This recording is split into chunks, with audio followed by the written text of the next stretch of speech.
Ladies and gentlemen, if you have cinder blocks stuck to your feet and you cannot dunk a basketball to save your own life, then watch this video and double check that you are not committing one of these vertical jump felonies that will keep your feet stuck to the floor forever.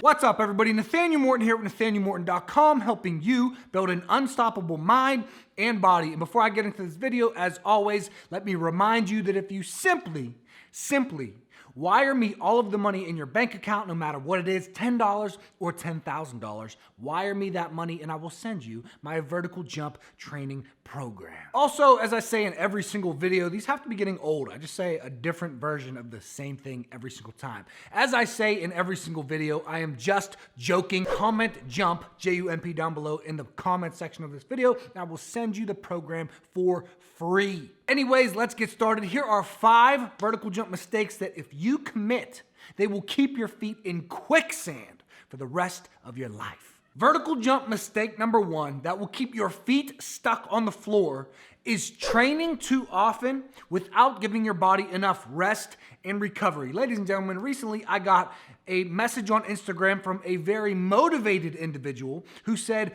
Nathanael, I am doing your body weight program every single day of the week in the morning. I'm doing Vert Shock at night, and I'm doing another program, I think it was called Vertical Bomb, 3 days a week.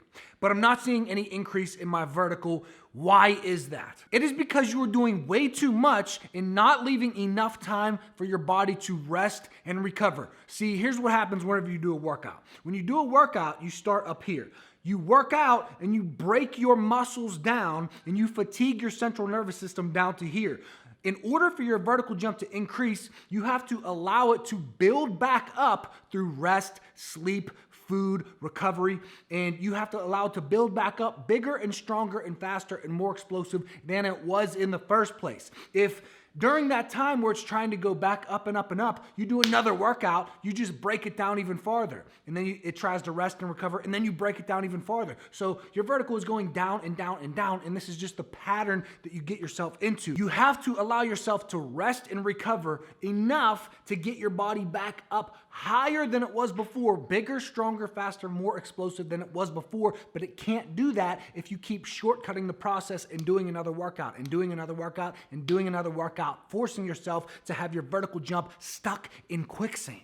So ladies and gentlemen, do not make this vertical jump mistake. If you are weight training, make sure that you are only using weights 2 times per week with at least 2 rest days in between. You should be using weights on Monday and Thursday or on Tuesday and Friday, and that's it, okay? All the other days you can lift your upper body, you can do skill work for your sport, you can do anything, stretching, whatever you want to do on those other days, but do not use weights every single day. 2 days a week, and that is all you need. If you're doing plyometrics, 3 days a week is all that you need. And if you're doing a lot of basketball with tons of sprinting and jumping and plyometrics already built into it, then you don't even need 3 days a week. So what I would do if I were you is I would check your vertical jump training schedule and make sure that you have at least 24 hours of rest after every plyometric workout and at least 48 hours of rest after every weight training workout. And you can avoid this vertical jump mistake and start jumping over your grandmother's house.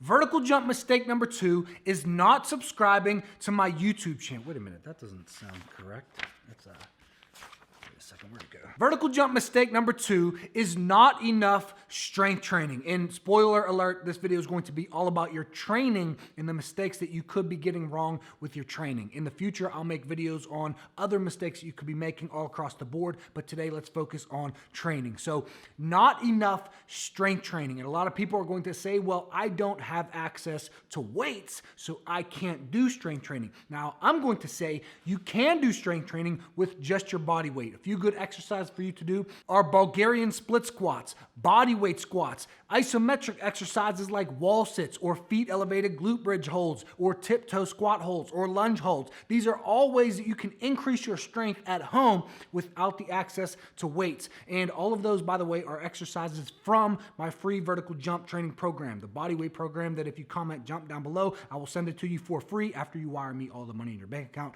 Guys, All those exercises are strength training exercises within my program. But if you are not increasing your strength at least 2 times per week, 3 times per week if you're using body weight, then your vertical jump is going to be suffering. Remember, there are 2 things that you need to be doing. Keep in mind when you're doing vertical jump workouts to increase your vertical jump. Number 1, you need to increase your strength and get stronger. Number 2, you need to increase your rate of force development and get faster. How hard can you push into the ground, and how fast can you push into the ground to get an equal and opposite reaction up into the air? So if you're not doing enough strength training, your vertical jump is going to have you going negative. Vertical jump mistake number 3 is not enough rate of force development training. So we just talked about strength training and a little bit about rate of force development. Rate of force development just means how fast your muscles can fire, sending you up into the air. So strength is how hard, how much force you can press into the ground. Rate of force development is how fast you can press that force into the ground. So a lot of times people will say to me, Nate, I'm really strong. I can back squat 2 times my body weight, but I still can't dunk a basketball. If you are really strong, but you still cannot dunk, then your problem is rate of force development and your muscles cannot fire fast enough. So you can't just be going in there and lifting weights. You have to be focusing on exercises that force your type 2B fast twitch muscle fibers to fire over and over and over as fast as possible. Exercises that are good for this would be band pull-throughs, would be band squats and band good mornings, would be banded squats, moving the points from point A to point B as fast as you can. And if you don't have resistance bands, you can do all this with dumbbells. You just have to focus on moving the weights fast. Plyometrics are another way to work on your rate of force development, but we will talk about that next. So the third mistake that you might be making that could keep your feet stuck on the floor for the rest of your life is not enough rate of force development training. You have to focus on moving the weights fast, not just moving the weights. And vertical jump mistake number 4 is not enough jumping. So number 2 was not enough strength training. Number 3 was not enough rate of force development training. Number 4 is the icing on the cake, and it's not enough jumping. How are you going to jump higher if you're not jumping? You're not practicing jumping. So you either have to be practicing dunking a tennis ball or a volleyball, or if you can't even get that high, you have to practice touching the rim or the backboard or even the net. But you have to be jumping, reaching for a goal that you cannot achieve yet. As I said in a recent video, you have to be pushing your body to its limits and a little bit past them. You have to reach for something that you have not done before. So you either have to practice jumping, dunking a tennis ball, touching the rim, the net, the backboard, or you have to be doing plyometrics. I know a lot of us are quarantined. We don't have access to an outside basketball hoop or an inside basketball hoop. You have to be doing plyometrics. I have tons of workouts on this channel. I give you a free program with all plyometrics that you can do with body weight. You might need your mommy's coffee table to put your foot up on, but that's okay. So if you are making this mistake, number 4, which is not enough jumping, your vertical jump is going to be suffering. And also, ladies and gentlemen, do not get this mistake number 4 confused with mistake number 1 of training too much. You still have to give your body 24 hours of rest after you do a plyometric or a jumping workout. Okay, so don't go out and jump every single day because your body is not going to have enough time to recover and your vertical jump will still be in the quicksand. So 3 days a week, maybe 4 days a week, go out and do a plyometric workout if you don't have weights, or do some jumps. Or if you play basketball all the time, you don't even need that much. You are sprinting, jumping all the time while you are playing basketball. So like when people are in season, when I train athletes who are in season, we don't even do any plyos. We don't even do any plyos. We do weight training twice a week, no plyos. That's it. So if you are doing tons of plyometrics already by playing basketball and doing max vertical jumps and sprints running up and down the court, then you don't even need plyos. So ladies and gentlemen, that is vertical jump mistake number 4, not jumping enough, but don't get that confused with vertical jump mistake number 1 by going out and trying to jump every single day, twice a day, because your vertical will still be stuck on the floor. Vertical jump mistake number 5, and ladies and gentlemen, this is the one that everybody gets wrong because people just aren't educated. So I am here, Professor Nathanael is here to educate you on this mistake. Mistake number 5 is not pushing your body enough or pushing your body too hard. There is a very specific stimulus that your body, and everybody is an individual, everybody is different. There's a very specific stimulus that your body is going to respond to increase your vertical jump, but not cause knee pain. Listen to me very carefully. If you do too little, your vertical jump will not increase. If you do too much, you will get jumper's knee and patellar tendonitis, and it will be too much for your body. So how do you decide what is right for you to do? It's really simple.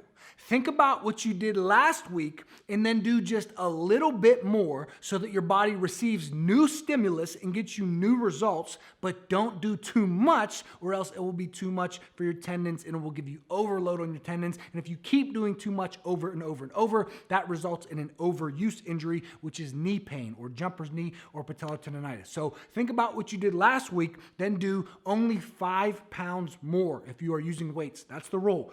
5 pounds per week and no more. If you go straight from 135 pounds on a back squat to 225 pounds on a back squat to 315, your knees, your tendons are gonna be like, what in the world is he doing? And they're not gonna be able to keep up. They're going to get overloaded and that will result in pain. So once you have 135 on the bar, the next week, put 140 on the bar.